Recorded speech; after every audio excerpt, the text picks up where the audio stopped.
বাঁশে বাগানের মাথার উপর চাঁদ উঠেছে ওই মাগো আমার শোলক বলা কাজলা দিদি কই।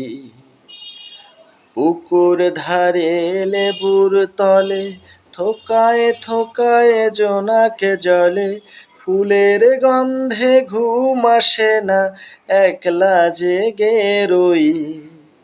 মাগো আমার শোলক বলা কাজলা দিদি কই। সেদিন হতে কেন বার দিদিকে না ডাকো, দিদির কথায় আঁচল দিয়ে মুখটি কেন ঢাকো, মাগো মুখটি কেন ঢাকো।